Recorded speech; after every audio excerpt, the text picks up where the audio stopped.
Salut tout le monde, bienvenue sur la chaîne de Synopsia. J'espère que vous allez bien. Ça y est, on est enfin en été, donc ça va être l'heure de vous présenter ma pile à lire pour cet été 2023. Pour cet été, j'ai prévu pas mal de romances puisque j'en ai beaucoup acheté récemment, mais pas que, il y a certaines d'autres petites choses. Donc il n'y aura pas non plus du gros fantastique imaginaire comme je peux lire le reste de l'année. Puisque ça va être essentiellement continuer mes sagas telles que Throne of Glass ou La Cité de Laiton, que là j'ai pas encore commencé mais c'est prévu que je le commence, que je commence cette saga et que je la termine. C'est une lecture commune. Donc voilà, on avance tranquillement dans les sagas de fantasy et à côté je vais essayer de lire l'entièreté de cette pile à lire que je me suis faite, puisque voilà, j'ai beaucoup acheté, donc je dois beaucoup lire. Et donc sans plus tarder, c'est parti, je vais vous présenter tout ça. Les premiers que je vais vous présenter, vous les avez déjà vus récemment sur ma chaîne, puisque j'avais fait un book haul notamment. Donc le premier que j'aimerais lire, c'est The Dead Romantics de Ashley Poston. Je vous avais dit que c'était une romance assez particulière, un peu surnaturelle, puisqu'en fait on va suivre une écrivaine qui ne croit plus vraiment en l'amour et qui a un peu le cœur brisé, donc elle n'arrive plus à écrire. Et lorsqu'elle retourne dans sa famille pour enterrer son père, il me semble, elle va tomber sur un fantôme et elle va se lier d'amitié avec. Voilà, j'ai très envie de le lire celui-ci, il me fait tellement de l'œil depuis très très longtemps que je suis obligée de m'y mettre. Donc on verra bien ce que ça donne, mais j'ai beaucoup d'espoir dans celui-ci, j'avoue. Ensuite, celui-ci vous le retrouverez chez nous sous le nom de Tous nos étés, donc Every Summer After de Carly Fortune, qui est une histoire de amis d'enfance qui se retrouvent après plusieurs années à ne pas avoir passé des étés ensemble. Et on va aussi entre passé et présent pour en apprendre un peu plus sur leur relation, la relation qu'ils avaient, qu'est-ce qui a fait qu'ils se sont séparés et qu'est-ce qui fait maintenant que les choses sont différentes. Donc voilà, celui-ci très vibes été pour le coup, il n'y a pas photo. Les avis sont un peu mitigés, enfin j'ai vu des avis très bons, j'ai vu des avis très, très intéressants et des avis un petit peu mitigés sur le comportement du personnage masculin. Donc on verra bien ce que ça donne, mais en tout cas j'ai très hâte de lire quand même. Je pense que ça peut me plaire tout de même. Même si voilà, je m'attends pas non plus à ce que ce soit la lecture de l'année honnêtement. Et donc je vous avais parlé que cet été c'était le moment de lire entièrement Emily Henry. Et du coup il me restera à lire Happy Place et People We Meet on Vacation. Celui-ci on est plutôt sur un Friends to Lovers il me semble, puisque on va suivre des amis qui tous les ans partaient pour un road trip. Ils ont passé pas mal d'été ensemble jusqu'au jour où ils ont un petit peu tout foiré dans leur relation, jusqu'au jour où ils se revoient, et c'est peut-être le moment justement de retisser les liens, sauf que après ce qui s'est passé, est-ce que c'est possible d'agir normalement? Voilà, je vous en dis pas plus, j'en sais pas plus. Celui-ci, il est sorti chez Hauteville, donc vous pourrez le retrouver en français, avec la même couverture. Par contre, celui-ci... Oh, j'ai un beau marqué-page, tiens, j'avais pas vu. Par contre, celui-ci, il vient de sortir, donc il sortira pas tout de suite en France. Qu'est-ce que je voulais dire? Ah oui. Donc voilà, ça c'est plutôt...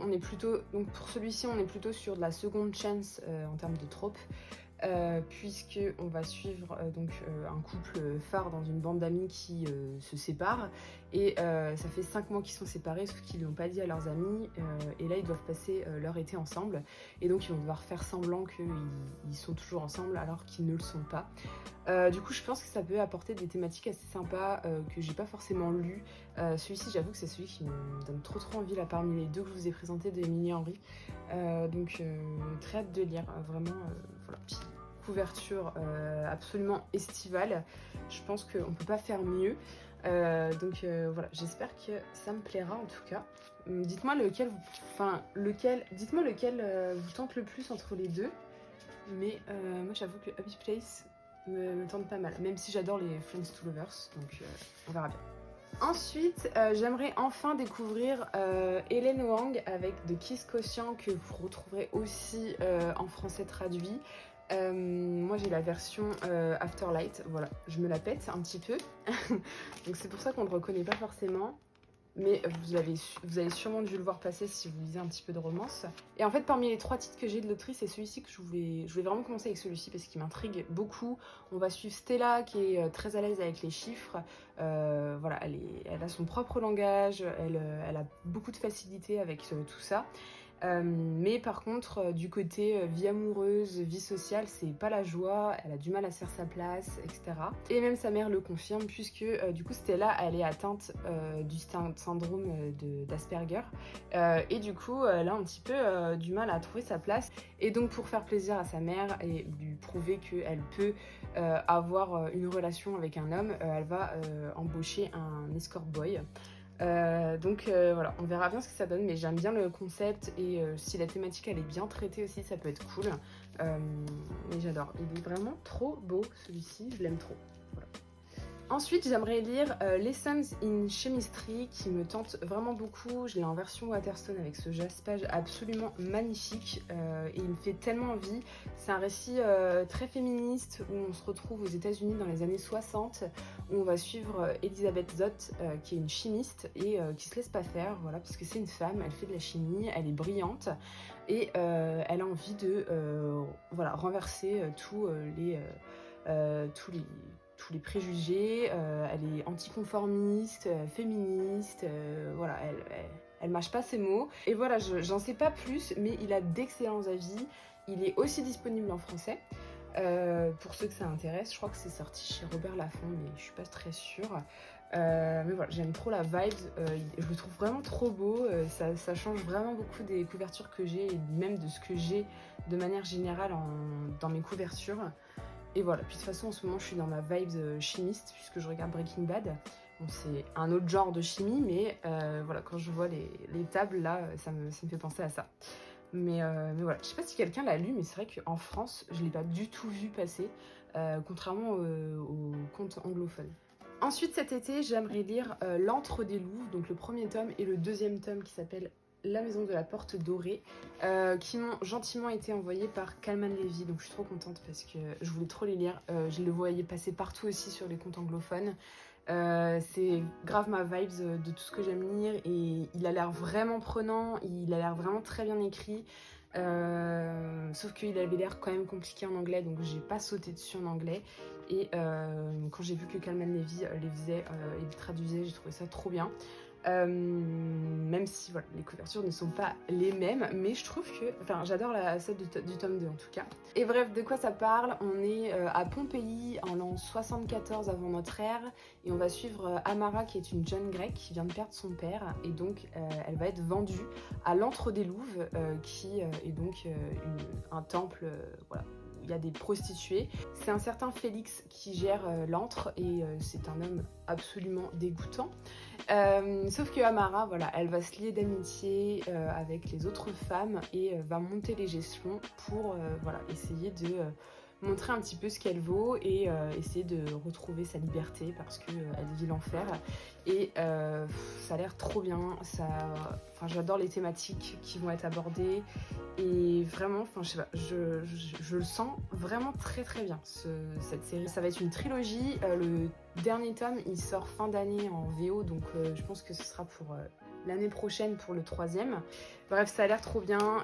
J'aime bien lire ce genre de récit aussi en été quand même. Je sais pas, c'est le sud et tout. Voilà, j'aime bien. Ensuite, j'aimerais continuer de lire Taylor Jenkins Reid quand même. Puisque j'aimerais lire One True Loves, il était déjà dans ma pile à lire du printemps, mais je l'ai pas lu. Et Les Sirènes de Malibu, là, qui est vraiment parfait pour l'été aussi. Du coup, donc One True Loves, où on va suivre Emma et Jessie qui vivent le parfait amour, tout va bien dans leur couple, voilà, ils évoluent dans leur relation de manière absolument géniale. Jusqu'au jour où Jessie va prendre l'hélicoptère pour aller en Alaska, je crois, quelque chose comme ça, sauf que l'hélicoptère disparaît. Et donc Jessie est déclaré mort, puisque impossible de remettre la main dessus. Voilà, c'est coup dur pour Emma. Emma qui va refaire sa vie finalement au bout d'un certain temps quand même. Elle va refaire sa vie et à nouveau tout va se passer hyper bien puisqu'elle refait sa vie avec quelqu'un qu'elle aime, etc. Et là, elle va recevoir un coup de fil de Jessie.